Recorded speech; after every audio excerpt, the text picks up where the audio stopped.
Takže pekný večer všetkým divákom, poslucháčom relácie Casus Belli zo štúdia Slobodného vysielača. Na miave vás zdraví Palogala alias Pepe. No začína ďalšia relácia z nášho cyklu, v ktorej sa venujeme ozbrojeným vojenským konfliktom, aktuálnym zamrznutým tým, ktoré nás ešte čakajú, zbranie, technológie, geopolitika. Dnes máme takú špeciálnu reláciu, keďže v prvej časti si dáme hostia zo zahraničia, no a potom budeme pokračovať, keďže stredy bývajú Frontline Update, Front Ukrajina, teraz sa nám rozhorel Irán, takže dnes sa pozrieme na Ukrajinu, ale až teda po hosťovi, ktorého si za chvíľučku predstavíme. Najskôr privítam kolegov. Martin Koller, vojenský analytik Českej republiky. Martin, čauko. Dobrý večer, jako vždy, pozdravляю господина Petrova. Prozorová, Martin, Prozorová. Dominik Dornister sa k nám dnes pridá. Neprajem kolegovia, aj kolega. Kolega Maťo, krátke dlhé palné zbranie. Dobrý večer všetkým. A kolega Miro, Len tak stručne. Kolega Miro, vojenské mapy a všetky veci okolo. Čauko, Mirec. Dobrý večer všetkým. No a dnes nám bude tlmočiť Samo, dnešného hostia, ktorého sme už mali teda aj na viacerých hostí teda z Ruskej federácie, s ktorými sme mali rozhovory. Takže Samo, čauko. Pozdravujem. Čauko.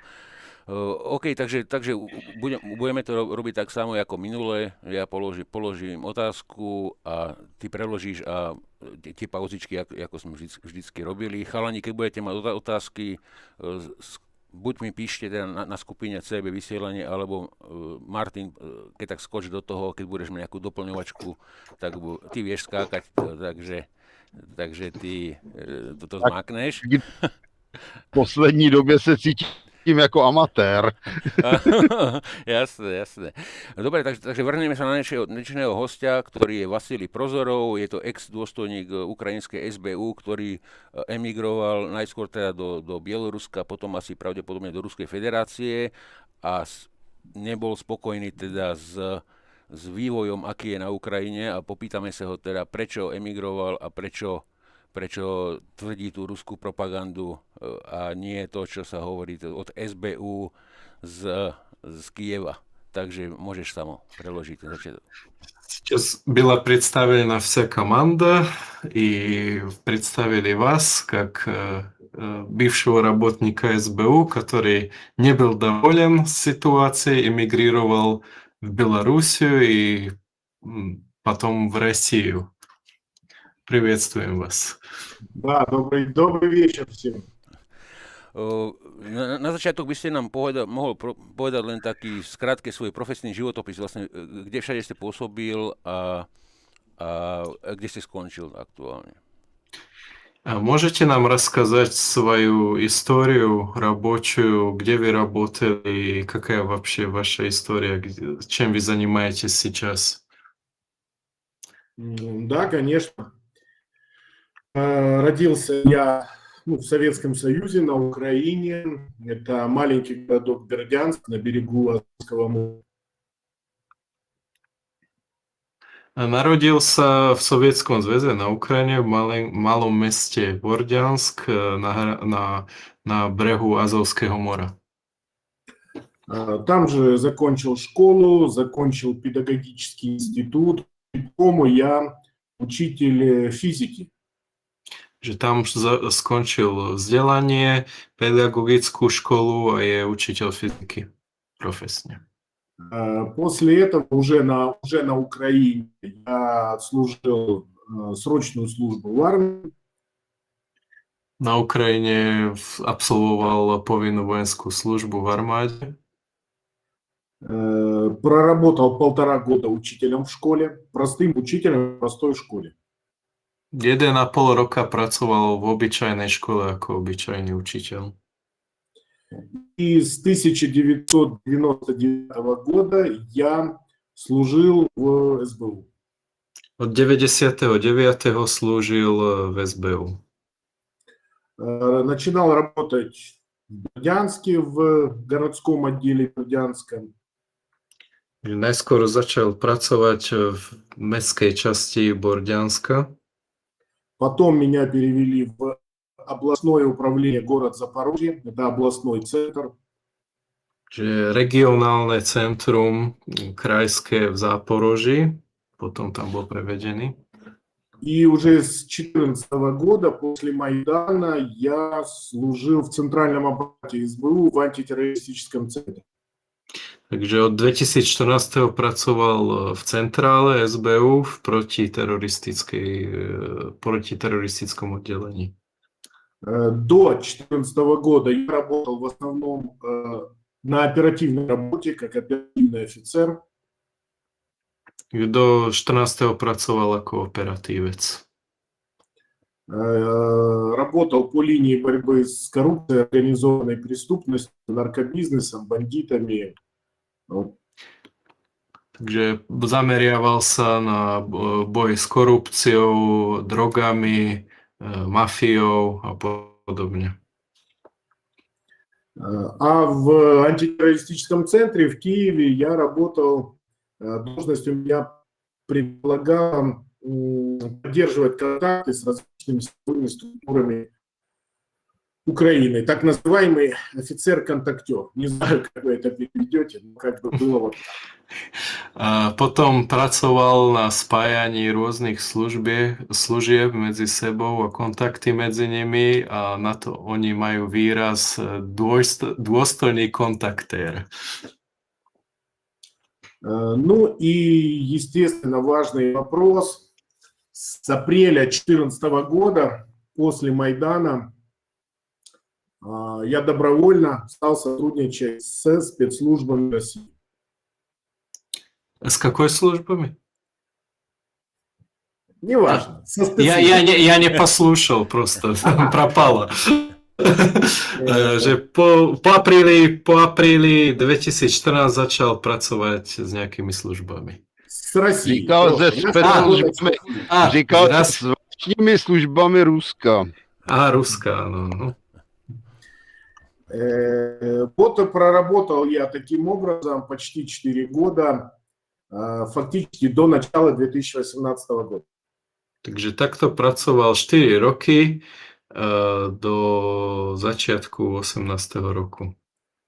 Под новый 2018 год, фактически на Рождество 2017 года, меня попытались арестовать, меня и мою семью. Potom v tom 18. sa ho pokúsili zatknúť jeho a jeho rodinu. У меня провели обыски в Киеве у меня и в Запорожье у моей семьи. Prehľadávali mu byty aj u ňoho, aj u Záporoží u jeho rodiny. Но мне удалось выскочить, вывести семью. И вот 27 декабря 2017 года я покинул Украину. Takže to bolo 27. decembra 2017 sa mu podarilo aj s rodinou opustiť Ukrajinu. Вы были абсолютно правы. Я уехал в Белоруссию и оттуда уже перебрал в Россию. Že mali ste pravdu, ja som ušiel do Bieloruska a tady som už sa dostal do Ruska. В России занялся журналистскими расследованиями. Это то, что я, как бы вообще расследование, это то, что я хорошо умею делать. Takže v Rusku sa začal venovať investigatívnej žurnalistike. Taká investigatíva je niečo, v čom je dobrý. Ну и как бы в своей работе я широко использую огромный архив, который у меня остался за период работы с 2014 года. Документы не только СБУ, а и Министерства обороны, военной разведки, пограничников, Национальной гвардии. Я их использую в своей работе. Takže zostalo mu kopu dokumentov z jeho práce, z rôznych inštitúcií, pohraničníkov, aj z tej služby, kde pracoval a používa ich v svojej práci. Ну вот, занимаюсь в основном, конечно, расследованием военных преступлений киевского режима. Zaoberá sa vojenskými zločinmi kievského režimu. Ну, вкратце, вот все о тебе.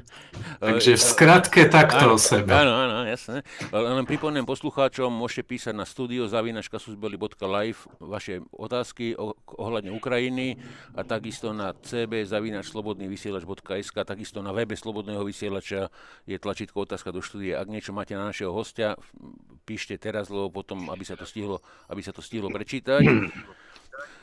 Обращение к слушателям, просто как связаться со студией с вопросами. Já bych měl dotaz hned na začátek. Uh-huh. Budu to říkat česky, abych tom nedělal brajgl, tedy nebudu se ptát přímo v ruštině.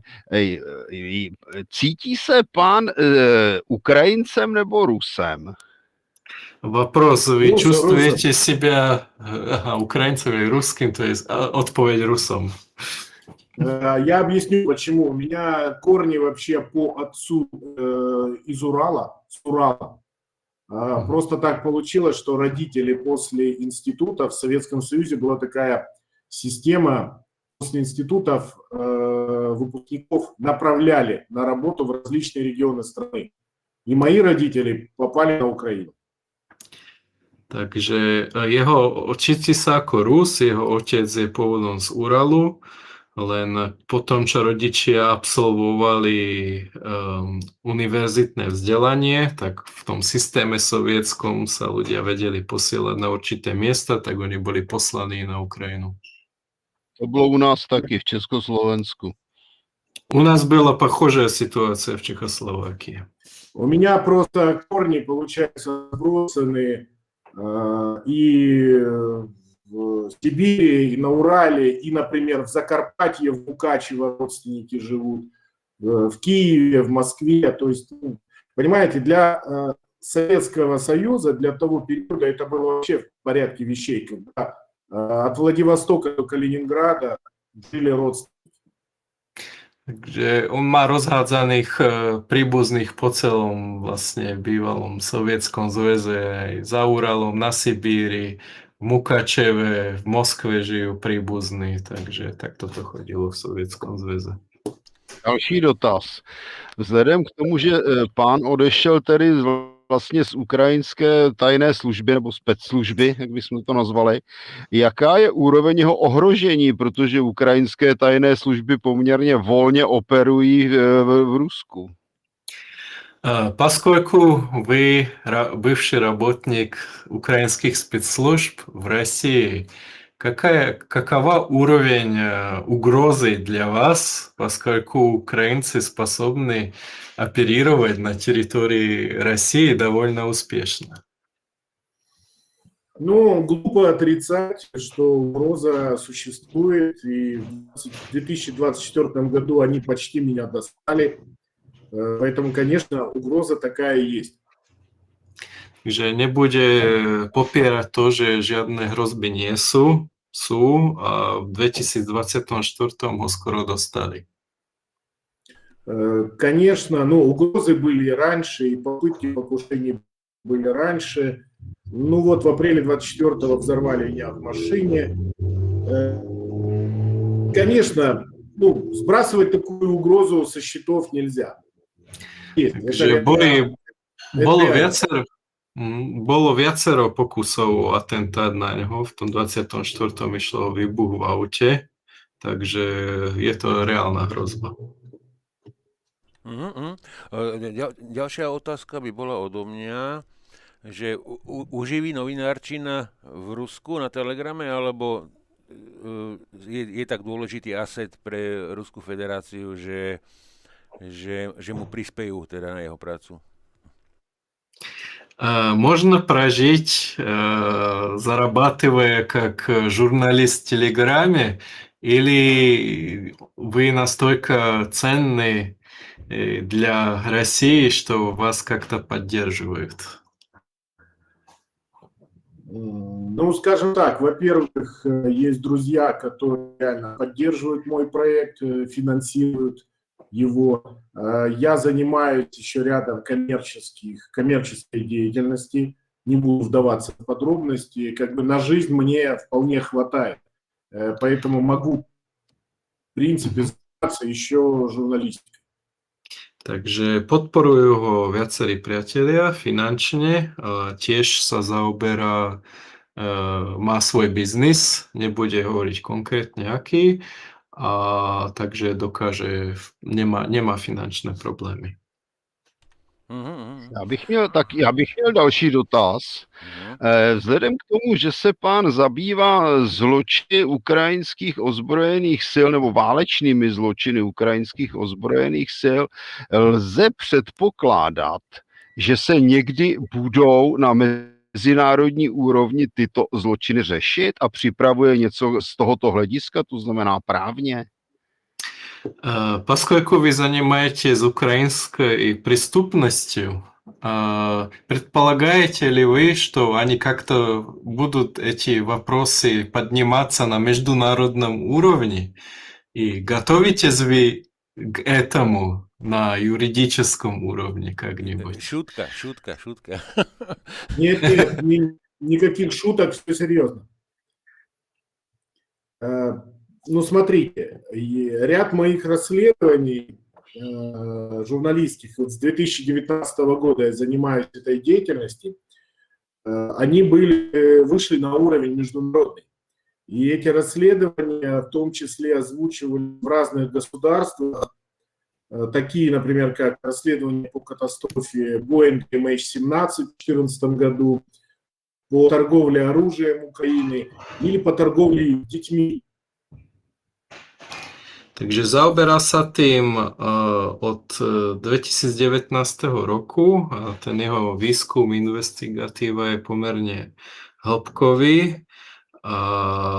Zaoberali sa tým už aj v zahraničí, ako bol ten známy zostrel Boeingu v 2017, obchodovanie so zbraňami a obchodovanie s deťmi.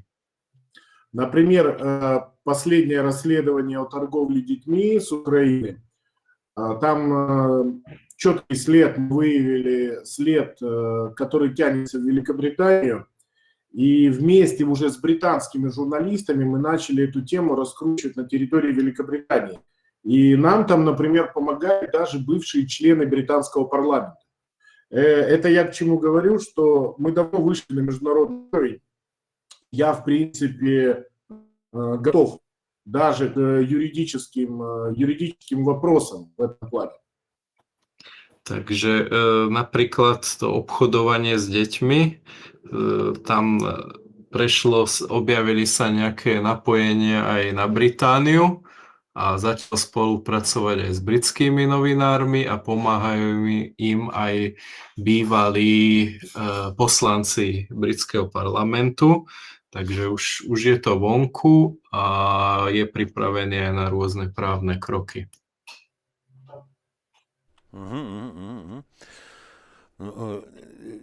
Ďalšia vec by bola, že aký bol impuls, keď začal spolupracovať s Rusmi, že čo sa udialo, keď si povedal, že mal by som niečo robiť preto, aby sa niečo zmenilo na Ukrajine? Что было импульсом, после которого вы решили, что начнете сотрудничать с Россией? Я сейчас отвечу на этот вопрос. Можно я чуть-чуть еще закончу предыдущую тему? Хорошо. Ešte chce najskôr uzavrieť predošlú tému a odpovie. OK. Просто раз речь шла вот именно о юридических вопросах, я хочу добавить, что я неоднократно уже давал официальные показания вплоть до следственных комиссий парламента Российской Федерации. В частности, это были показания по поводу секретных тюрем СБУ и по деятельности биолабораторий, американских биолабораторий на территории Украины. Меня вызывали в Госдуму, и я давал показания перед парламентариями Российской Федерации и Следственной комиссией, которая была сформирована по этим вопросам. То есть к юридическим вопросам мне уже не привыкать. Takže už aj prešiel k nejakým právnym krokom, už spolupracoval, aj predkladal dôkazy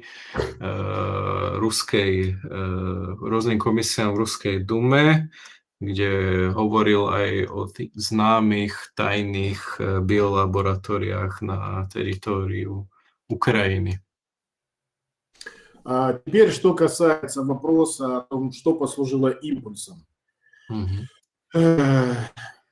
Ну, во-первых, с самого начала Майдана я считал его абсолютно незаконным преступлением против народа Украины. V prvom rade tým impulzom bolo to, prečo sa rozhodol spolupracovať s Ruskom, bolo samotný Majdan, ktorý považoval za krok proti Ukrajine. Я сразу хочу сказать, что я сам на Майдане в Киеве не был. Я служил в это время в Запорожье. Но в Запорожье мы тоже сталкивались с попыткой захвата власти, захвата государственных зданий. И я участвовал в сопротивлении вот этим вот незаконным попыткам. Takže nebol priamo účastníkom na Majdane, ale slúžil vtedy v Záporoží a bol sám, vlastne bránil v rôznym pokusom obsadení štátnych budov. Takže tohto on bol účastníkom. Ну и поскольку я русский человек, меня воспитали родители так, что нацизм это преступление, это предатели своего народа, что для меня Бандера это предатель и убийца. Я не могу представить, чтобы я считал его героем. Это к примеру просто. Bol som vychovaný tak aj rodičmi, proste odpor k nacizmu, sú to nepriatelia, Banderu považujem za zločinca a nemohol by som ho uznávať ako nejakého hrdinu. Ну и после победы Майдана, после того, как переворот этот случился, одним из первых решений новой власти, это был, если вспомнить, была отмена закона о праве русского языка как регионального. То есть, ну, это, знаете, сразу удар по тому, что составляет твой жизненный уклад. Переведете, не знаю. Нормально? Takže ďalším dôležitým impulzom bol aj nechválne známy zákon o regionálnych jazykoch, teda to bol priamy krok voči nemu na používanie vlastne ruského jazyka. Ну и сразу же новая власть стала позиционировать себя как антироссийски настроена. Понятно, мне, как русскому человеку, это категорически было неприемлемо. Takže hneď vláda začala byť nastavená veľmi negatívne voči Rusku a pre mňa ako pre Rusa to bolo veľmi nepríjemné. Ну и окончательной каплей я уже на тот момент принял решение сотрудничать с Россией, но окончательной каплей, которая подтвердила правильность моего решения, это стала, конечно, трагедия в Одессе 2 мая 2014 года. A poslednou kvapkou pre mňa bolo, ako pre Rusa, tragédia v Odese, ktorá sa odohrala. Mám dotaz. Když je vidět odchod milionů Ukrajinců do západní Evropy, nebo takzvané teda z Evropské unie, a další miliony Ukrajinců odešli do Ruska, o čem se teda mlčí o těch, co odešli do Ruska. Domnívá se tedy pán, že tito lidé utekli před Putinem nebo utekli před tím zločineckým režimem z Kyjeva? У нас говорится только о миллионах украинцев, которые уехали на Запад, но не говорится о миллионах, которые уехали в Россию. То есть вопрос, как думаете, они вообще уехали перед преступником Путиным или перед преступниками Украины? Я думаю, в Россию уехало порядка, по разным оценкам, порядка 7 миллионов, может быть, 5 миллионов, 7 миллионов украинцев, будем так считать. Эти люди реально просто уехали от того, что они не хотели жить в стране, где победил Майдан и пришли к власти националисты. И я просто знаю, что очень много даже сотрудников СБУ уволилось после Майдана и уехало из страны. Takže z Ukrajiny podľa rôznych štatistík ušlo do Ruska asi 5 až 7 miliónov. Práve preto, lebo na Ukrajine vyhrali nacionalisti a vie, že takto veľa odišlo aj mnoho pracovníkov SBU. В общем, непонятно, что к преступнику Путину они бы не поехали. A je teda jasné, že k zločincovi Putinovi by nešli. No a teď, když se podíváme na ty, co odešli do zemí Evropské unie, ti utíkají před válkou, anebo se snaží utéct před tím zločineckým režimem v Kyjevě? А те, которые сейчас уезжают в Европу, они уезжают от войны или от преступного режима в Украине? Конечно, я думаю, в первую очередь выезжают от войны, потому что война – это ужасно, и люди, естественно, что люди хотят спрятаться от нее. Но вы сами прекрасно знаете, сколько бежит от преступного режима, в частности, истории про мужчин, которые нелегально пытаются даже и в Словакию через границу перейти, я думаю, вам прекрасно известно.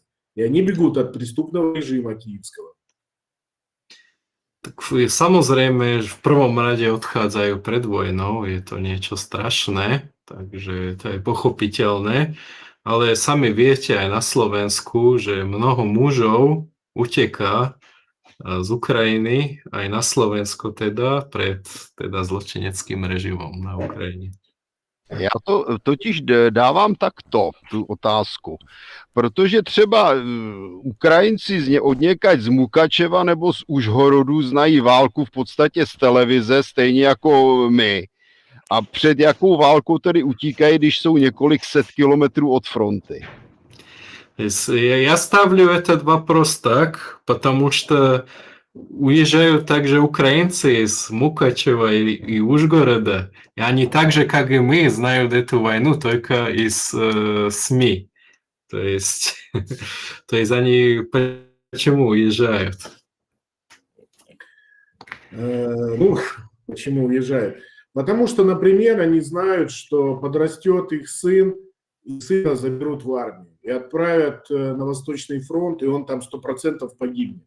Естественно, никто этого не хочет, потому что украинская власть нынешняя идет по пути полного уничтожения социальной инфраструктуры, образования. Вообще нет никаких перспектив в жизни.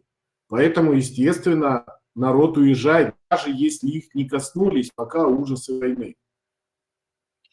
Utekajú samozrejme, lebo napríklad ich syn vedia, že dospeje a bude zobraný na front, kde určite zahynie. A samozrejme v Ukrajine degraduje celá sociálna štruktúra a nie sú tam žiadne perspektívy, takže aj z tohoto dôvodu určite. И потом не забывайте, что на Украине сейчас построен фактически тоталитарный режим. Я общаюсь с людьми на Украине, люди реально боятся лишний раз обсуждать высказывать мнения, отличные от, не похожие на официальную точку зрения, потому что за это их могут просто арестовать. Я прошу прощения, вот такими точками нормально, если я буду говорить? Да. Na Ukrajine vznikol totalitárny režim a ľudia sa boja hovoriť o svojich názoroch. Ja s nimi o tom hovorím, komunikujem s nimi. Proste boja sa, že keď povedia nejaký názor, ktorý nie je úplne v súlade s tým, ktorý sa v krajine propaguje, tak môže byť zatknutý.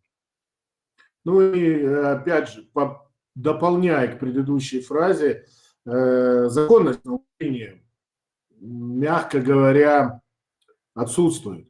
Реально, если вас обвинят в каких-то... Если вас захотят посадить в тюрьму, то никто не будет искать доказательства, там, предоставлять вам все юридические услуги, адвокат. Вас просто посадят в тюрьму. Это в том случае, если вас просто не убьют.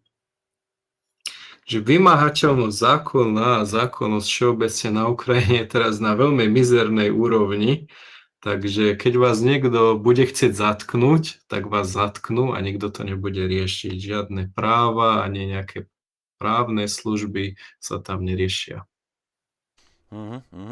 Navíc se domnívám, že velkým problémem na Ukrajině je ku příkladu korupce, ta je tam extrémní.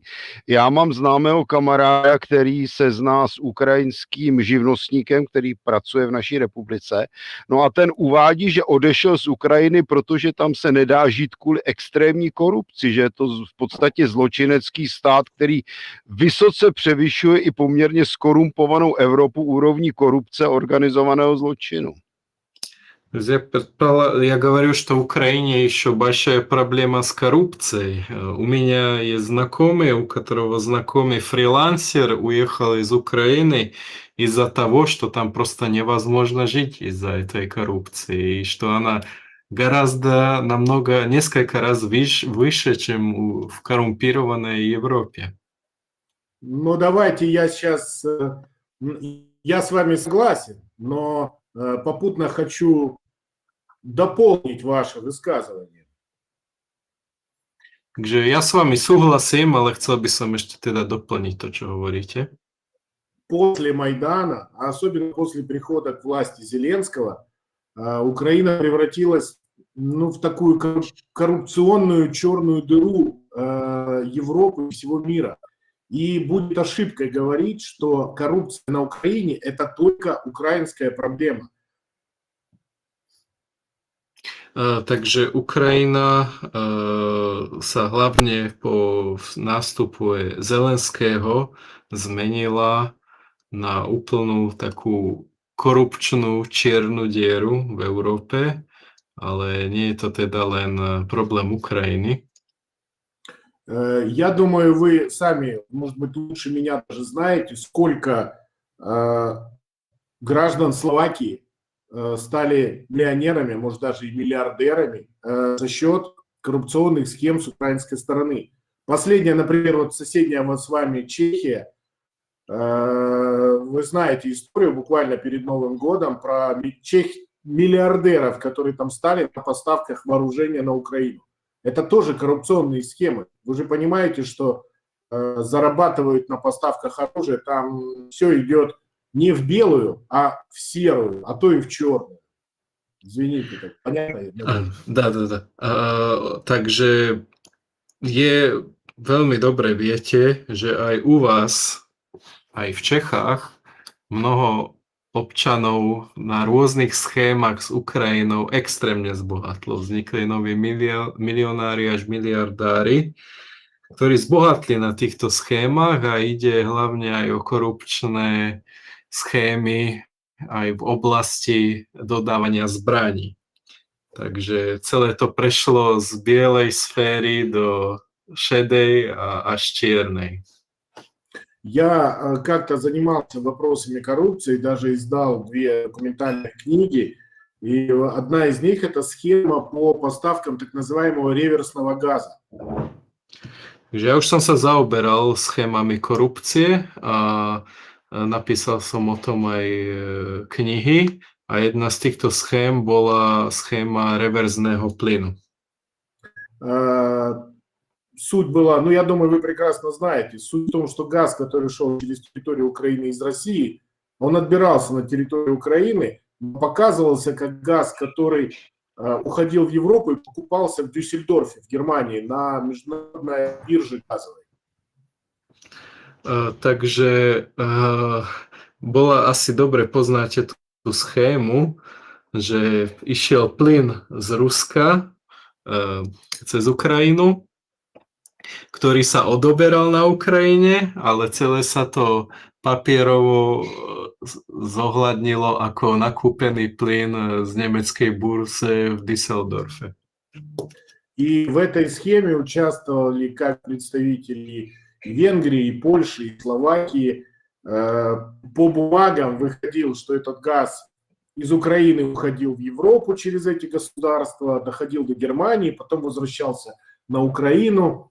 Благодаря этому цена его была безумно дорогая. Takže boli do toho zapojení aj Slováci, aj Poliaci. Dobre viete, že to bolo na papieri spravené tak, že akože sa ten plyn nakupoval na západe a kvôli tomu boli ceny na tento plyn extrémne vysoké. И все это происходило при участии европейских посредников, чиновников. По моим данным, там украдено было миллиарды долларов. Takže celé to bolo robené cez rôznych prostredníkov v Európe, aj štátnych predstaviteľov. A na tom niekto nechutne zarobil milióny aj miliardy.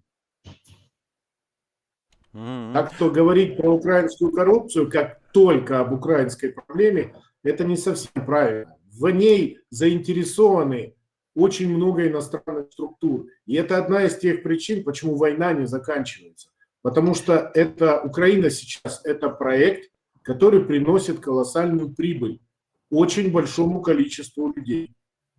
Takže problém ukrajinskej korupcie nie je problém len Ukrajiny, ale majú na tom záujem viacerí ľudia aj z Európy a to je jeden z dôvodov, prečo vojna na Ukrajine nekončí, lebo viacerí majú záujem na tejto korupčnej schéme s Ukrajinou zarábať. Естественно, я не хочу ни в коей мере обелять, оправдывать украинскую власть. Они подонки, предатели и коррупционеры, но не только они в этом замешаны и участвуют. Takže nechcem ja teraz vôbec nejako obhajovať ukrajinskú vládu, sú to všetko podliaci, podvodníci, ale nie sú jediní, kto je do tohto zapojený. Interná informácia aj pre Vasilia, tak akurát nás zablokovali na YouTube, lebo nesplňame normy komunity, takže jeho názory nesplňajú normy komunity amerického YouTube. Ano, kritizuje korupci, to je špatný. Информация для вас настолько, что заблокировали в YouTube, в американском YouTube, потому что темы коррупции не совпадают с правилами комьюнити американского YouTube. Ну, смотрите, я 3 раза делал каналы на YouTube, еще до 2022 года. У меня их блокировали, а 3-й раз его вообще ликвидировали вместе с аккаунтом Google. Takže do 22. roku niekoľkokrát robil kanály na YouTube, ktoré mu stále blokovali a nakoniec mu zablokovali aj jeho účet Google. Ну, давайте, если хотите, я могу рассказать вам про американский вклад в украинскую коррупцию. Takže ak chcete, vám môžem povedať o americkej účasti v ukrajinskej korupcii.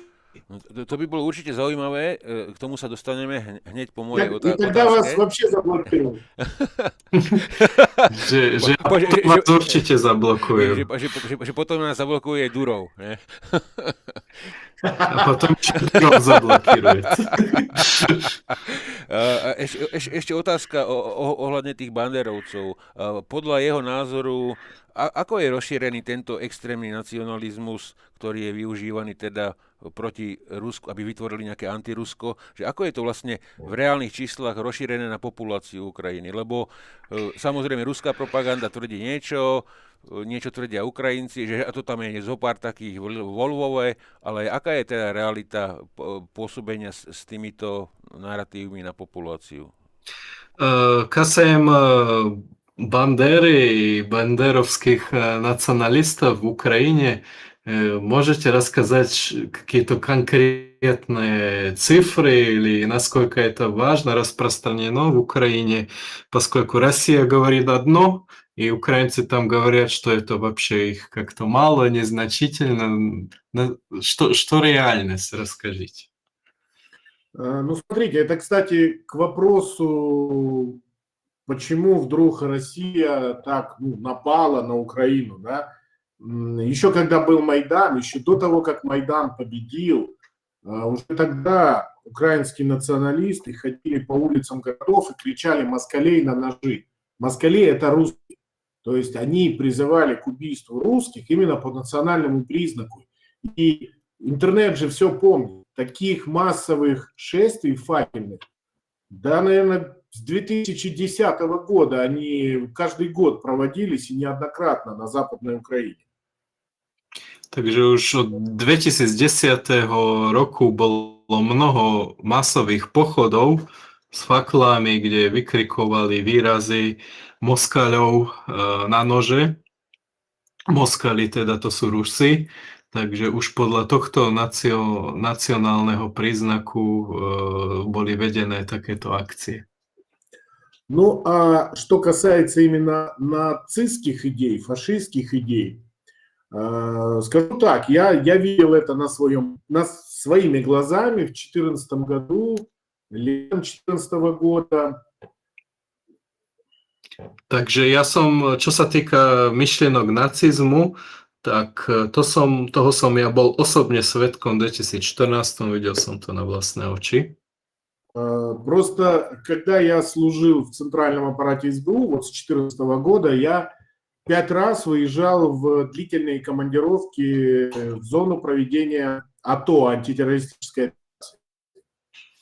Takže on, kedy pracoval v centrálnom aparáte SBU, tak 5-krát chodil do zóny vedenia antiteroristickой операции. Это teda to územie boев. И летом 2014 года я был старшим группы СБУ в Мариуполе, и там же как раз дислоцировались несколько националистических добровольческих батальонов. Это Азов, Днепр и Шахтерск.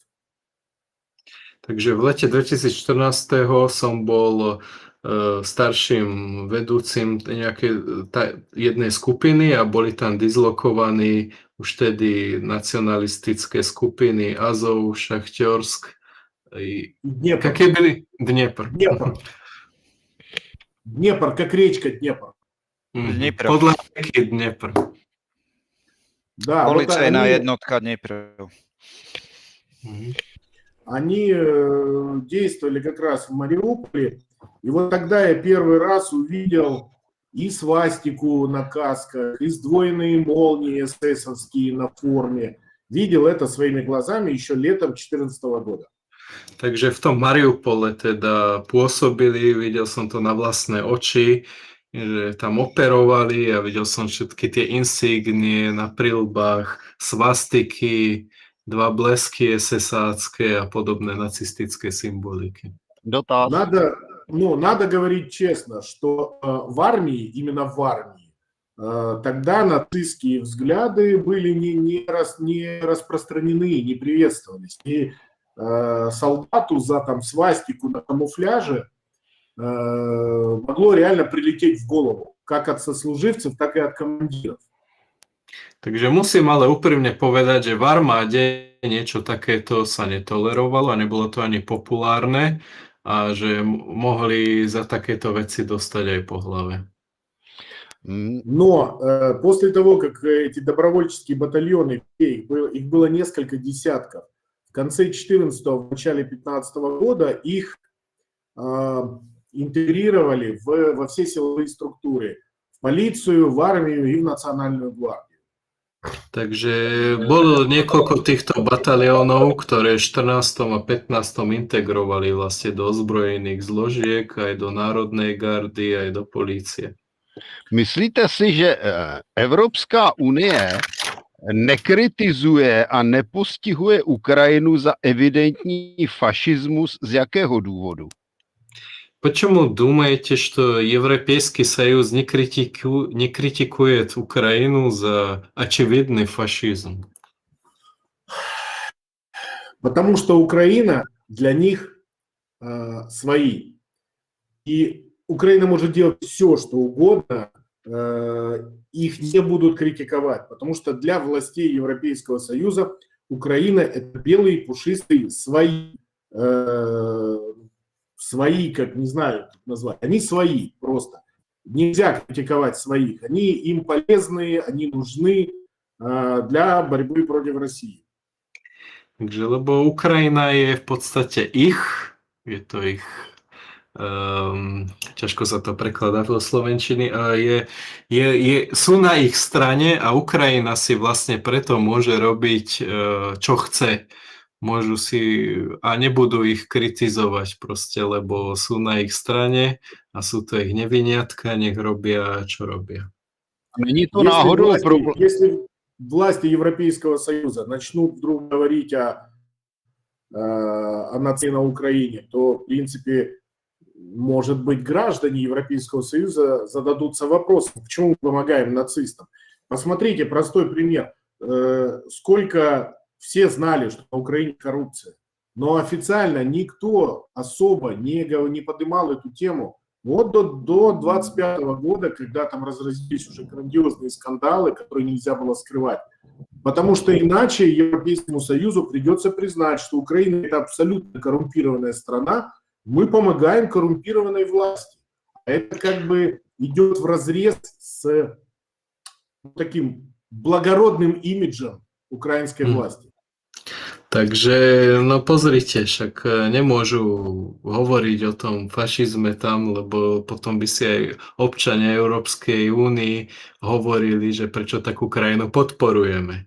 A vidíte, nič sa nehovorilo ani o korupcii na Ukrajine, pritom sa o tom veľmi dobre vedelo, až vlastne nedávno sa o tom začalo hovoriť, keď sa prevalili obrovské škandály a kauzy korupčné na Ukrajine.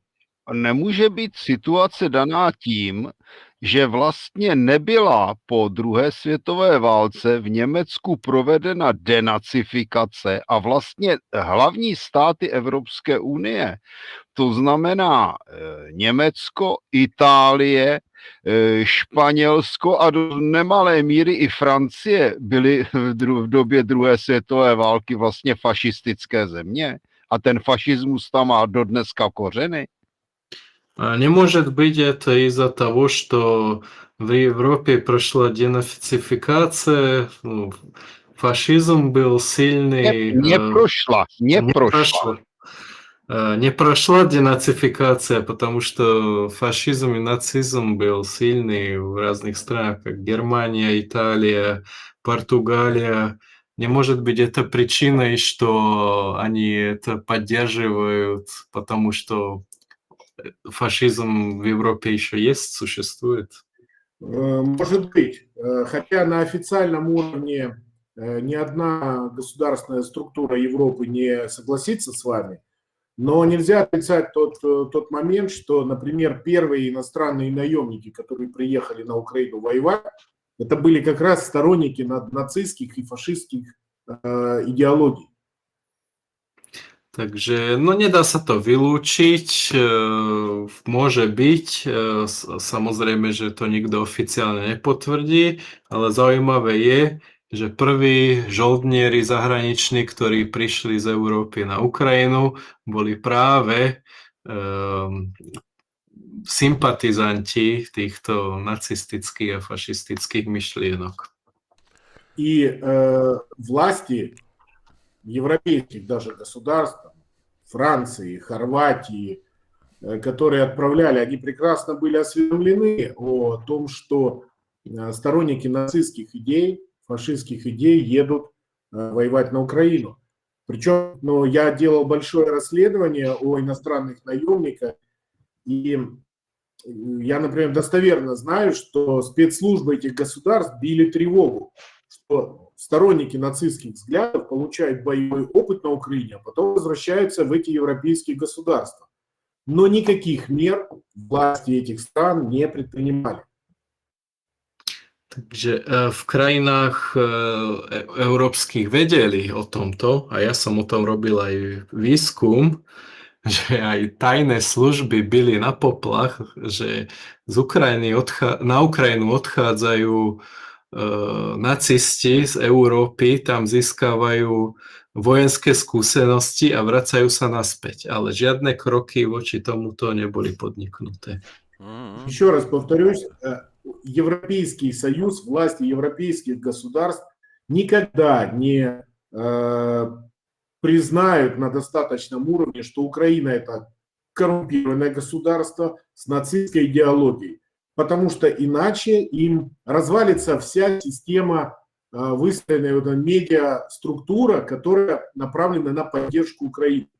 Потому что нельзя поддерживать нацистское коррумпированное государство. Поэтому никогда Евросоюз официально это не признает. Že v Európe aj celkovo Európska únia nikdy nemôže oficiálne tieto veci priznať, že na Ukrajine nacizmus a veľká korupcia, lebo nemôžu predsa podporovať krajinu, ktorá je nacistická a skorumpovaná. Tým by sa vlastne narušila celá schéma médií a propagandy, na základe ktorej sa Ukrajina podporuje. Tam by som doplnil. Mal by som... Sekundičku, Maťo, hneď po mne môžeš dať, ale chcem sa spýtať Vasilia ohľadne neonacistov, ktorí bojovali napríklad v Azove z Ruska. Čo máme známych, ktorí bojovali už v 2014-15, opolčenci, tí nám rozprávali, že v Azove bolo veľmi veľa Rusov, ktorí si došli bojovať svoj boj s Putinom, že ako to vidí on, že aj tieto rôzne osoby teda aj z Ruska došli bojovať na Ukrajinu a myslím, že aj dokonca aj teraz sú tam ešte nejaké zbytky nejakých bataliónov, ktoré sú Pravý сектор. У нас есть информация о том, что много также неонацистов из России приехали воевать в Азове против Путина. У вас какова информация об этом?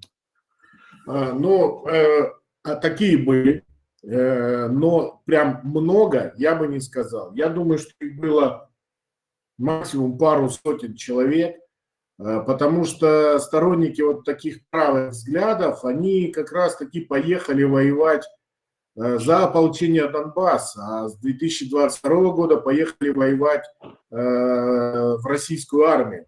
Были созданы целые подразделения, скажем так, из футбольных фанатов или вот сторонников таких там ультрарадикальных группировок, например, там та же бригада Эспаньола, это вот фактически полностью создано из футбольных фанатов. Пусть будет нацистских взглядов, но, наверное, это неправильно будет. Поэтому, да, часть в 2014 году поехала в Азов, но гораздо больше их поехало воевать на сторону ополчения Донбасса.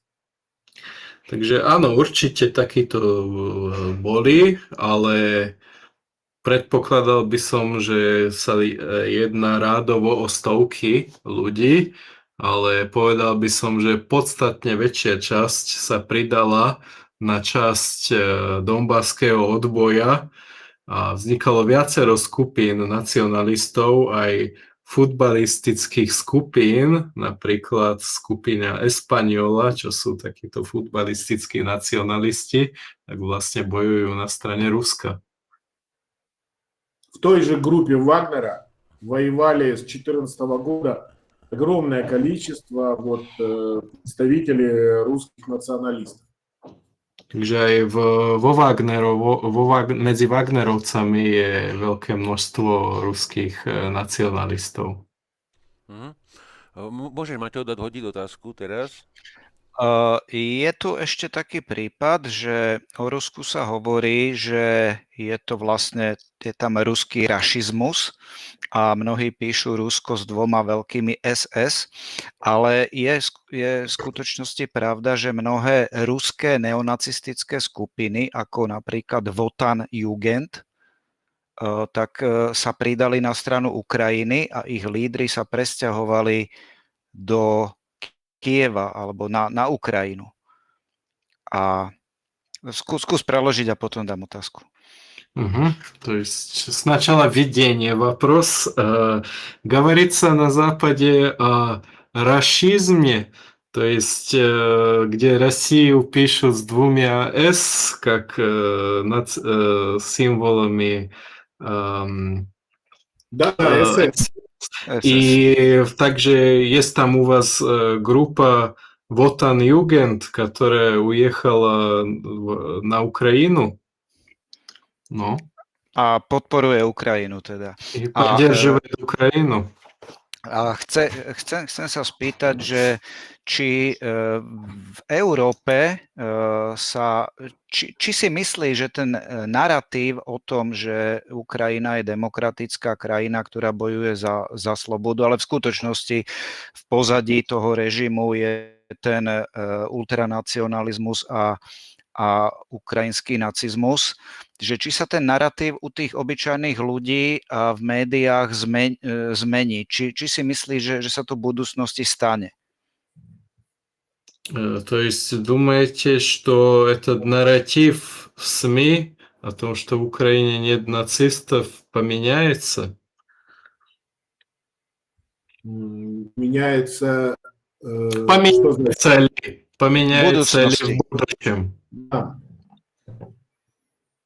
Да, я думаю, не поменяется. На Украине реально идеи нацизма настолько глубоко проникли в общество, что уже стали чуть ли не основополагающей идеей. Причем это, знаете, это в мелочах проявляется, это стало популярным. Нацистские идеи стали популярными. Takže nemyslím si, že sa to zmení. Tieto nacistické veci, témy sa už vlastne stali ako keby koreňom celej ideológie na Ukrajine a tieto myšlienky sú už aj naozaj populárne. Pretože...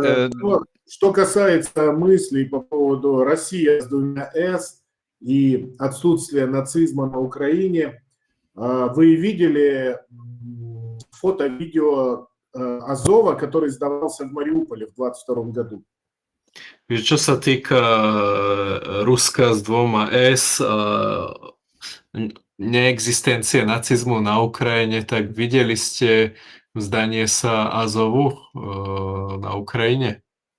В Мариуполе в 2022 году. В Мариуполе в 2022 roku. Вы видели татуировки, которые были у боевиков Азова? Videli ste, aké mali tetovania títo bojovníci z Azovu? Там и свастики, и сдвоенные молнии, и нацистский орел, и даже портреты Гитлера. Я вам честно скажу, что нет в российской армии, в любых подразделениях, даже самых-самых там из националистов составленных, нет там шевронов со свастиками или сдвоенными молниями.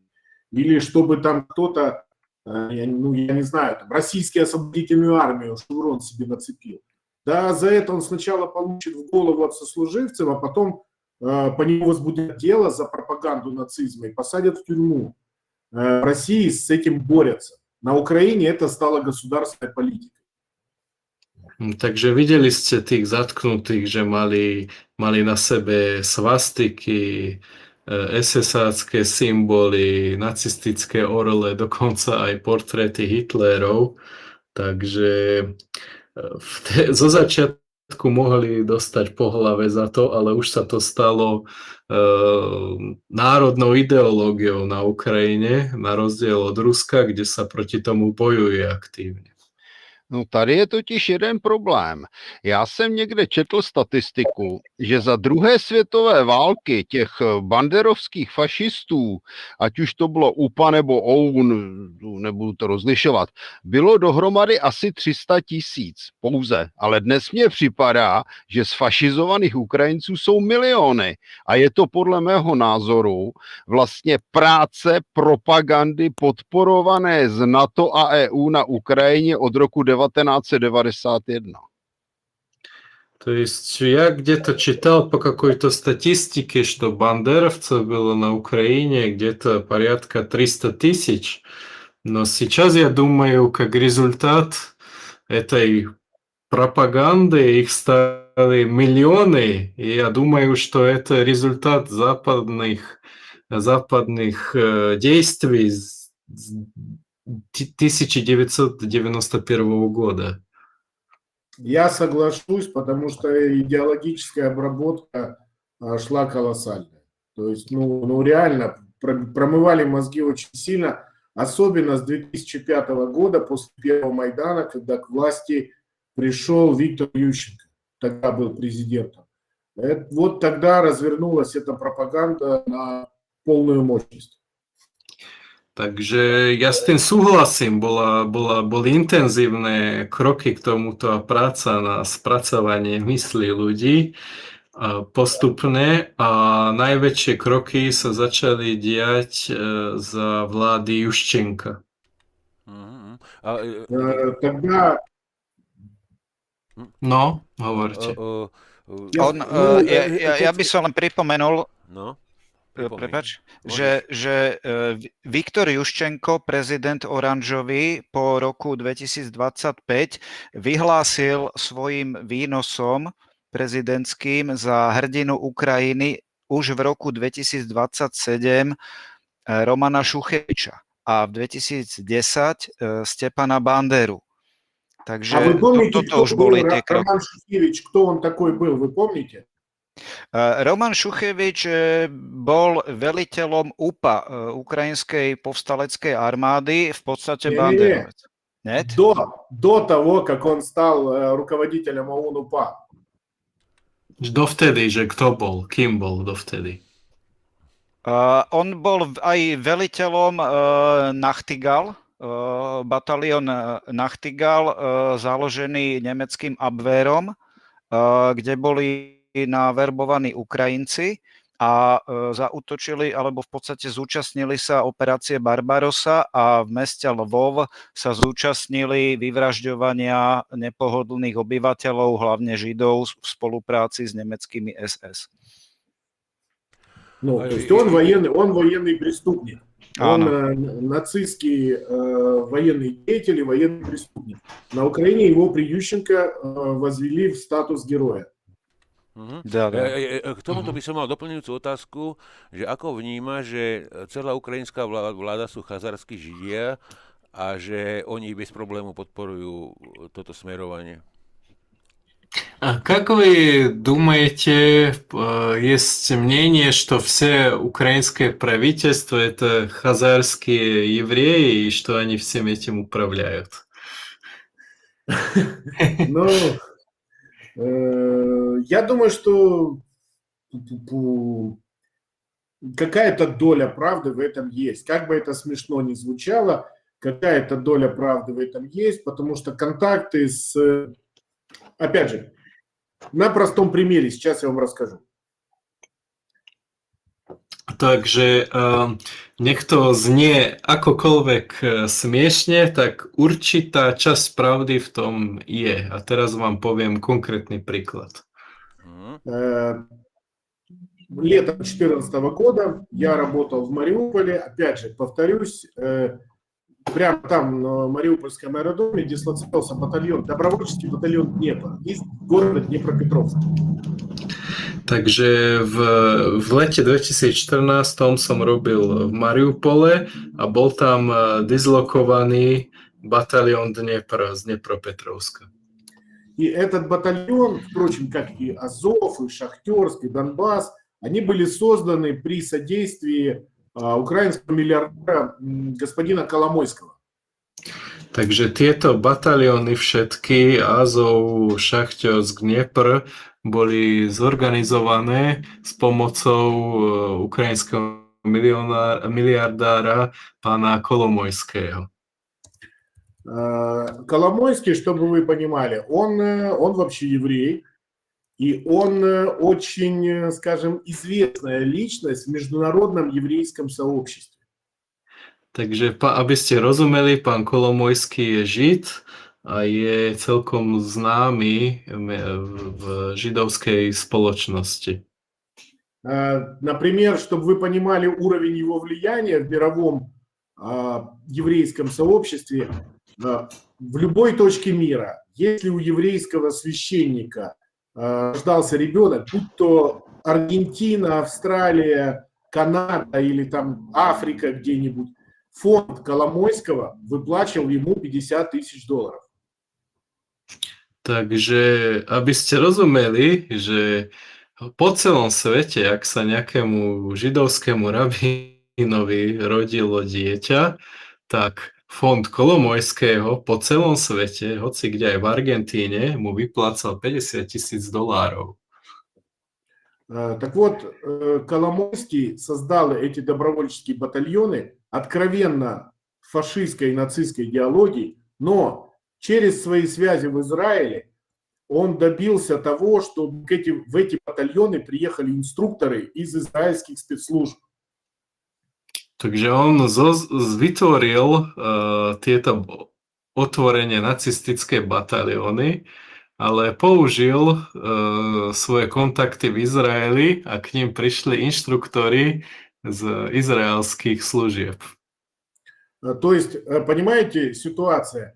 Нацистские батальоны на Украине тренировали еврейские инструкторы. Že aby ste rozumeli tomu paradoxu, nacistické batalióny na Ukrajine trénovali inštruktori židovskí z Izraela. Вот кроме, собственно, боевой какой-то тренировки, там, стрельбы, тактики, там, огневой физической подготовки, специалисты из Моссада, например, тренировали конкретно пыткам и допросам. Я первый раз в жизни увидел пытку водой, как раз летом 2014 года. Офицеры батальона Днепр пытали члена Мариупольского подполья, и они мне сказали, что пытку водой нас обучили как раз инструкторы из Моссада. Takže oni ich učili nie len bojové záležitosti, streľby a celkovú taktiku, ale aj metódy mučenia a vypočúvania. A sám som bol toho svedkom v 2014, keď vypočúvali niekoho z mariupolských povstalcov, tak mu tí ľudia, ktorí tento výsluh vykonávali, bolo to vlastne topenie človeka, že bolo mu povedané, že ich to naučili ľudia z Mossadu. Поэтому я думаю, что ваша фраза про то, что все вот эти украинские власти – это представители хазарского какого-то сообщества, ну, наверное, где-то есть такое. То, что связи с Израилем и международным еврейским сообществом тесные, это достоверно. Takže to, čo hovoríte o nejakej tej chazárskej spoločnosti na Ukrajine, ako niečo na to môže byť, ale to, že sú tam tesné napojenia na izraelskú spoločnosť, tak to je úplne jednoznačne spochybniteľné. A není tam hlavní důvod toho vztahu ne ideologie a ne holokaust a popírání holokaustu bychom téměř mohli konstatovat, ale prostě peníze? Что главной причиной? Ну, как раз не идеология и там Холокост и с тем связанные вещи, а просто деньги? Я думаю, да. Деньги. Myslím si, že áno, peniaze. Я сталкивался с многими, как раз даже и там представителями, евреями по национальности. Да ради денег эти люди, особенно если они во власти, представляют украинскую властную структуру, они спокойно и свинину съедят, и водки выпьют, и там крестик православный поцелуют, или наоборот там мусульманский какой-нибудь. Ради денег готовы на все. Takže ja mám aj svoje skúsenosti so Židmi na Ukrajine, že oni pre peniaze urobia hocičo. Že aj bravčové zjedia s vodkou, zapijú, aj krížik pravoslavný poboskajú, pre peniaze hocičo. Já mám totiž takhle názor v podstatě ten, že tam dochází k situaci atypické, kdy dochází vlastně ze strany Ukrajiny, ale i těch evropských států, západoevropských států k popírání holokaustu. То есть у меня такое ощущение, что там возникает и в Европе идея о отрицании Холокоста, To je ve většině evropských zemí trestný čin. что в большинстве европейских стран считается преступлением.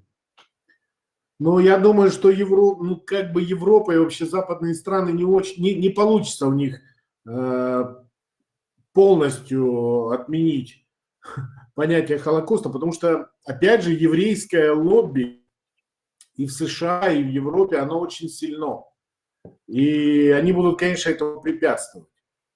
Takže v Európe sa asi nedá úplne zabrániť tej pamäti holokaustu, lebo v Európe aj v Amerike je veľmi silná izraelská lobby, ktorá tomu zabráni.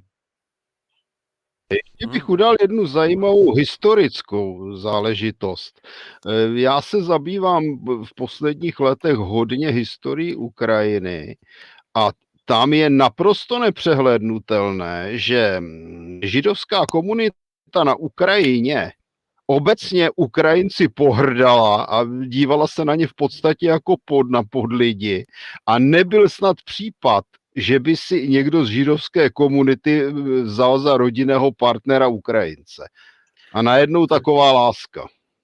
Я занимаюсь последнее время много времени историей Украины. Я приведу один пример, что в истории вообще евреи в Украине как-то презирали славян, и что было очень мало браков с местными, что они смешивались только со своими. Ну, а вы знаете, например, что, я не помню, в Иерусалиме или в Тель-Авиве, в музее Холокоста, там идут перечисления самых страшных моментов в истории еврейского рода, и на первом месте стоит Холокост, а на втором или на третьем месте стоит период 17 века на Украине, когда в период Богдана Хмельницкого на Украине практически вырезали все еврейское население. Это период назывался руина. Поэтому, чего удивляться? Антисемитские настроения сильны, не будем спорить. Но де-факто получается, опять же, парадокс.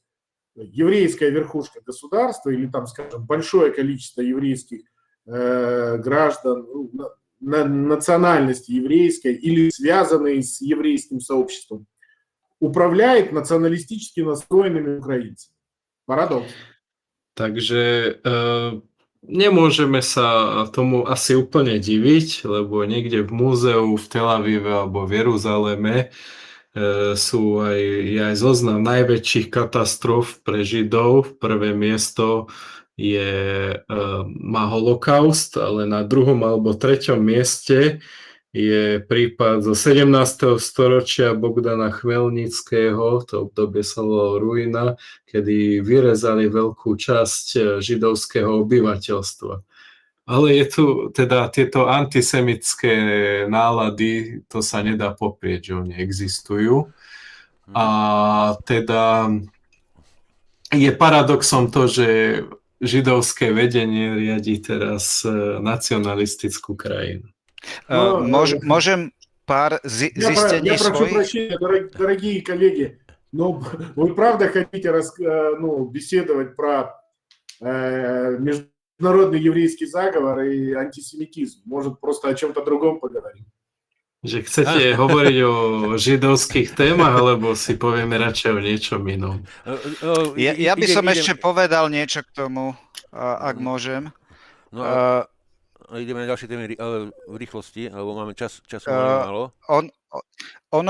Na Ukrajine je veľa takýchto paradoxov, takýchto kontroverzných tém. Je to aj toto spojenie Židov s ukrajinským nacionalizmom a napríklad po Majdane v 2015 roku to bolo, tak v Českej televízii vystúpila Ukrajinka, ktorá zľahčovala ukrajinský nacionalizmus tým spôsobom, že tvrdila, že v pravom sektore je veľa Židov. A je to asi pravda. Napriek tomu som zaregistroval aj prejavy ukrajinského nacionalizmu vo forme antisemitizmu, napríklad v určitej symbolike, ale potom som zaregistroval aj symbol Waffen-SS erb so židovskou hviezdou v jednej vojenskej jednotke dronistov na Ukrajine. Takže sú to paradoxy také. Были перечислены факты, которые без вопроса, так что не будем теперь Да, я тратить примерно время. понял. Да. V rýchlosti mám veľmi málo času. Chcem sa spýtať Vasilia ohľadne aktuálneho SBU a Budanova, že či si myslí, že je Budanov geniálny, alebo má pod sebou ľudí, ktorí sú geniálni na určité akcie. То есть вопрос касаемо СБУ. Буданов гений или его люди гении? Коллеги, Буданов никакого отношения к СБУ не имеет. Буданов nemá z SBU nič spoločné. Budanové GRU. Буданов до 2025 года являлся руководителем военной разведки Украины. Takže je to vedúcim vojenskej rozviedky. Už je vedúcim kancelárie po Jermákovi u Zelenského. Otázka bola smerovaná k tomu, že z jeho pohľadu, ako sa zmenili GUR akcie pred 2022 a teraz povedzme, ako by hodnotil ich prístup k tým akciám, že či si myslí, že ako to vykonávajú, proste, či tam vidí nejakú zmenu k lepšiemu, alebo všeobecne, ak by to zhodnotil. Как оцениваете их прогресс до 22-го у спецслужб, как ГУР? Что-то улучшилось или каковы тенденции, как это оцениваете? Ну, смотрите, врага, конечно, недооценивать нельзя, однозначно. Takže určite jednoznačne nepriateľa netreba podceňovať. Но что я хочу сказать с моей точки зрения, я считаю себя, небольшим, но все-таки профессионалом в вопросах спецслужб. Я хочу высказать свое мнение по этому вопросу, по вопросу эффективности украинских спецслужб. Takže, ale ja sa považujem za možno nie veľkého, ale malého špecialistu v oblasti špeciálnych služieb, takže niečo vám k tomu poviem. Смотрите, надо понимать, что, например, разведка, главная задача разведки – это сбор информации и информирование руководства своей страны для того, чтобы руководство своей страны принимала на основании этой информации правильные решения. Takže hlavná úloha rozviedky je vlastne získavať informácie pre svoje vedenie, aby to vedenie na základe týchto informácií sa rozhodovalo správne. А на Украине с 2014 года спецслужбы пошли по пути, особенно после того, как стал президентом Зеленский, спецслужбы пошли по пути создания поводов для пиара. Takže od 14., ale hlavne od príchodu Zelenského boli špeciálne služby používané na PR. Смотрите, у них речь не идет, допустим, о тихой, незаметной, кропотливой работе по сбору информации. Они используют все свои ресурсы для того, чтобы провести там убийство, взрыв где-то, теракт. И все это используют как информационный повод. Takže oni nepoužívajú tie služby veľmi na tú mravenčiu prácu zberu informácií, ale všetky svoje zdroje, väčšinu svojich zdrojov koncentrujú na nejaké takéto útoky, atentáty, výbuchy a celé sa to používa ako marketing na zviditeľňovanie PR. Например, Буданов, про которого вы говорили, вспомните, на протяжении 15-го, 22-го года, 25-го года сколько попыток подразделения военной разведки сделали высадки в Крым или на территорию там, Херсонской области, которые закончились провалом и просто гибелью десятков, а то и сотен подготовленных специалистов. Viete aj za Budanova, že koľko bolo rôznych operácií, výsadkov aj na Kryme a inde, kde boli vlastne pokusy o takéto akcie, kde zomreli desiatky až stovky veľmi vysoko pripravených špecialistov, o ktorých prišli takýmto spôsobom. А цель этих операций была фактически воткнуть флаг, сделать фотографию, видео и сказать, мы зашли в Крым. То есть никакого военного смысла в этом не было. Но Takže они положили отлично подготовленных бойцов, а вы сами знаете, сколько времени и денег нужно, чтобы подготовить бойца спецназа. Takže celé tieto akcie boli o tom, že sa len niekde preplížili, zapichli tam vlajku a odfotili sa, že dostali sme sa na Krym. A veľmi dobre viete, že čo takéto úsilia vyžadujú akú prípravu a neboli vôbec použité na nejaké vojenské účely, len čisto ako PR. Вот поэтому, понимаете, говорить о том, что они слабые, нельзя. Они действительно сильны вот в вопросах проведения вот таких громких акций. Убийства, диверсии, поджоги. В этом они сильны. Но классическая спецслужба, она должна заниматься немножко другим. Это вопросы, наверное, больше там сил специальных операций. А разведка должна заниматься разведкой.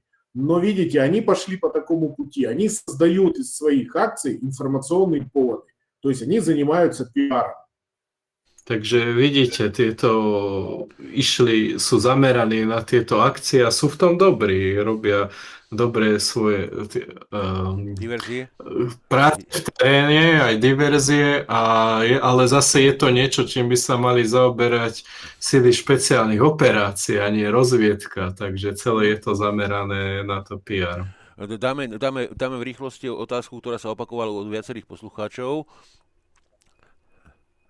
Вопрос от слушателей, который повторялся часто. A tým by sme chceli aj poďakovať BelVPO, bieloruskému telegramu, ktorý nám dohodil kontakt na Василия. А этим мы хотим поблагодарить BelVPO из Беларуси, который нам дал контакт на вас. A otázka znie teda, keďže v Európe je veľmi veľa Ukrajincov, a mohli by byť teoreticky vydieraní aj z ukrajinského územia, povedzme GUR alebo SBU, aby robili nejaké diverzie, že či si nemyslíte, že to je pre Slovensko a pre Maďarsko nebezpečenstvo. Má tu veľmi veľa ľudí, ktorí môžu byť ovládaní týmito službami, povedzme cez vydieranie, cez ich rodinných príslušníkov alebo podobne. Как вы думаете, в Европе очень много украинцев, и не думаете, что это угроза для нас в том, что, например, украинские спецслужбы могут как-то угрожать этим украинцам у нас, например, через семью в Украине и тому подобное?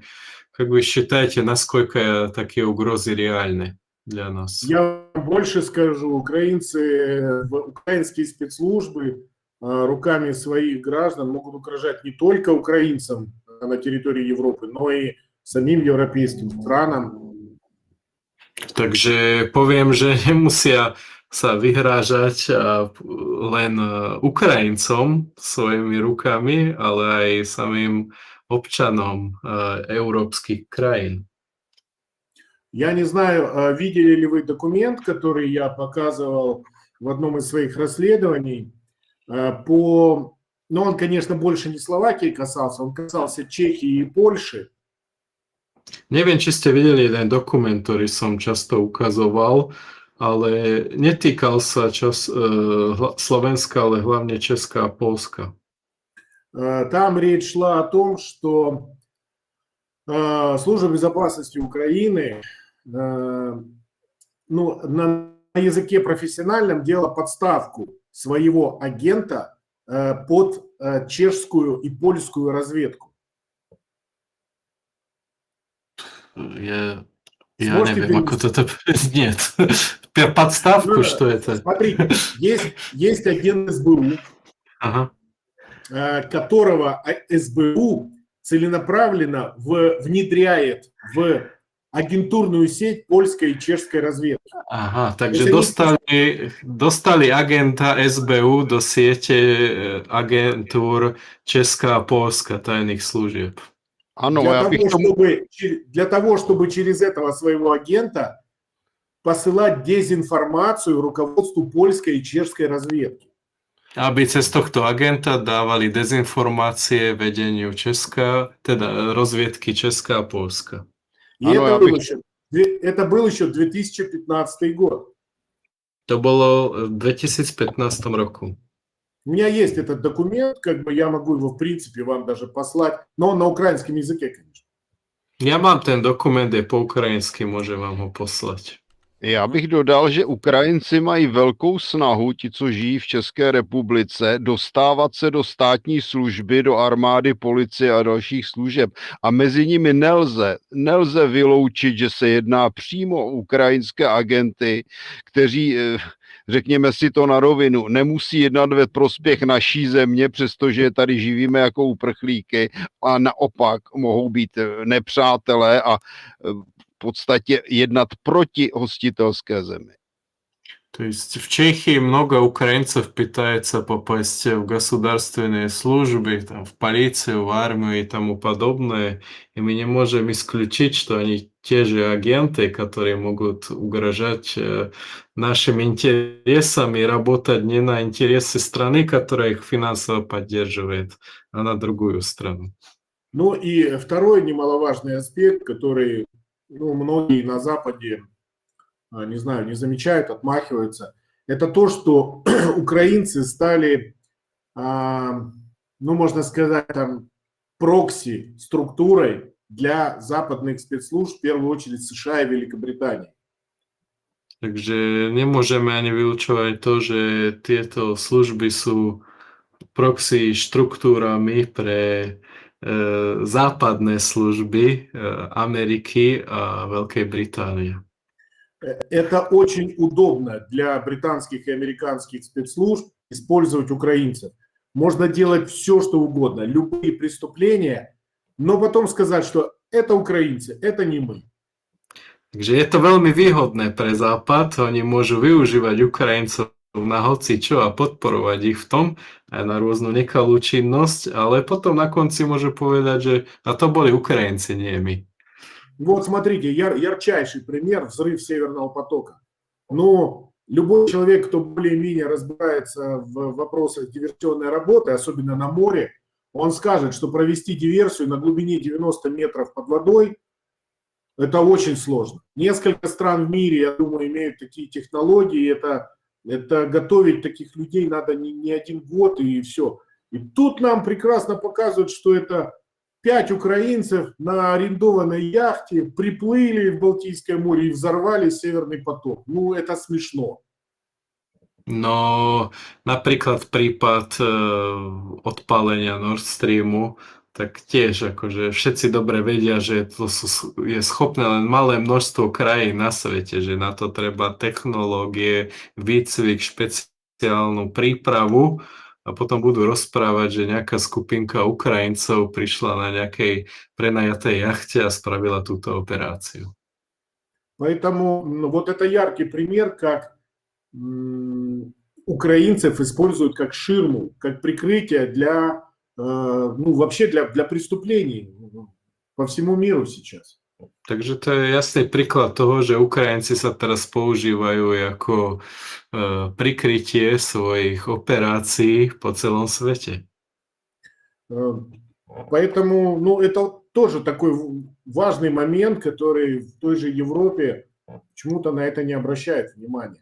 Украинские сейчас специалисты, например, специалисты по работе с дронами, они расползлись по всему миру. Они участвуют в боевых действиях в Латинской Америке, в Африке, на Ближнем Востоке. Вот буквально на днях в Мьянме задержали украинцев как раз специалистом по управлению FPV-дронами.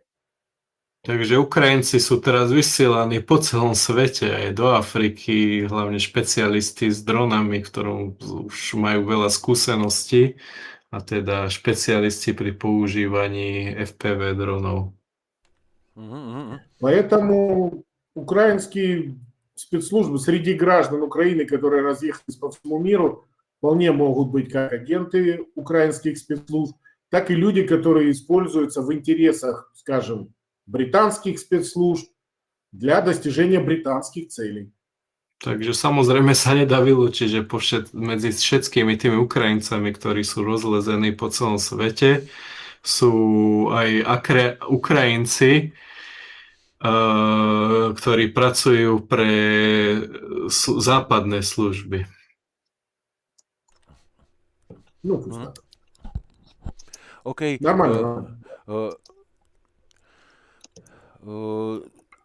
Takže budeme musieť končiť, keďže samo už má dosť, už je dosť unavený z prekladu, takže už... Mohol by som ešte otázku. jednu poslednú otázku, že čo si myslí, že či budú na Ukrajine prezidentské voľby, kto by mohol kandidovať, jak by to mohlo dopadnúť a čo by sa mohlo zmeniť? Posledná otázka. Последний вопрос касаемо выборов. Я прошу прощения. Вот у нас в чатике выложили прекрасные варианты нашивок украинских подразделений, как раз еврейско-националистических. Vidíme v čete ukrajinské židovsko-nacionalistické našivky na obrázkoch. Takže вопрос касаемо выборов в Украине. Думаете, будут ли там президентские выборы и кто могут быть кандидаты?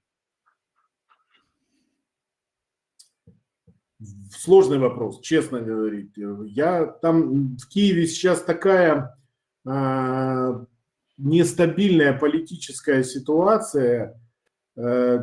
Понимаете, дело в том, что основные игроки киевские властные структуры, они во многом не самостоятельны. Они являются, ну пусть будет марионетками там, определенных западных структур. США, Британии, Евросоюза, неважно, фонда Сороса, я к примеру говорю. И я думаю, что вопрос выборов на Украине будет решаться не на Украине, а будет решаться в Вашингтоне, Брюсселе, Лондоне, где-то там. Вот надо смотреть, что будут говорить люди в Европе и США, а не в Киеве. Takže celá situácia v Kieve je trochu chaotická, nepredvídateľná a je to úplne zložitá otázka. Ťažko povedať a môžeme povedať aj v podstate, že tie osoby tam sú bábkami rôznych západných krajín, či už Amerika, európske krajiny, Británie. Takže skôr by som sa pozeral na to, čo budú hovoriť na západe a podľa toho by sa dalo už predpovedať o tom, čo sa bude diať na Ukrajine. Ну, а кто, если выборы состоятся, кто может быть кандидатом? Ну, естественно, Зеленский будет кандидатом номер один, но и противников у него будет немало. Я вспоминаю просто выборы 2019 года, и до того, как Зеленского сделали кандидатом номер один, там была достаточно серьезная скамейка запасных. И я думаю, что и в этой ситуации есть и Залужный, есть и Буданов, есть и Притула, есть и тот, да, там, не знаю, Сергей Стерненко или там, не знаю, вон сейчас этот горнолыжник, который на Олимпиаде там засветился. При достаточном времени и деньгах кандидата могут сделать из абсолютно пока неизвестной фигуры. Takže ťažko odpovedať na tú otázku, kto by mohol byť potenciálny kandidát. Aj Zelenský by bol kandidátom číslo 1, ale je tam mnoho ľudí známych, Zalužný, Budanov, Sternenko, alebo aj ten lyžiar, čo sa tak preslávil nedávno. Takže kandidáta môžu urobiť z hocikoho, aj z neznámej osoby. Usyk, Mhm. boxer. Усик, да, Усик. OK, takže Vasilij, náš čas vypršal na dnešnú reláciu. Ďakujeme, že si našiel na nás čas a dúfam, že do budúcna ešte niekedy pokecáme o zaujímavých veciach. Мы заканчиваем. Нам очень приятно и спасибо за то, что вы нашли час для нас, и надеемся, что еще в будущем Слушайте, можем что-то послушать. мне самому очень приятно было пообщаться. Если мы в следующий раз будем общаться, предлагаю не разговаривать на тему сионистских, еврейских сообществ, а поговорить о каких-то конкретных вещах, там, о терроризме, о диверсиях, там, о работе спецслужб и так далее. Takže bolo to aj mne veľmi príjemné, ale teda navrhujem na budúce, aby sme menej hovorili o nejakých sionistických sprisahaniach a hovorili viac o niečom konkrétnom, ako diverzia, rôzne operácie a tomu podobné. OK, takže ďakujeme. Čauko Vasilij, no a my budeme teda pokračovať ďalej z Frontline Update, dáme si tam len na chvíľočku muziku, nastavíme si mapu a ideme s chalami ďalej. Takže Vasilij. Спасибо, прощаемся, Чао. продолжаем с Всего другими темами. хорошего. Вам спокойного вечера, спокойной ночи. Všetko надеюсь, dobré, что- dobrú noc. Надеюсь, Доброго. что увидимся. Dúfam, že sa ešte uvidíme. Určite áno. Все, надеемся тоже. Dobre chlapci, takže pustím tam len na chvíľu muziku a pôjdeme teda pokračovať s frontami a po ukrajinskom fronte sa môžeme na chvíľku vrátiť aj čo je nové v Iráne. Takže za chvíľočku sme naspäť.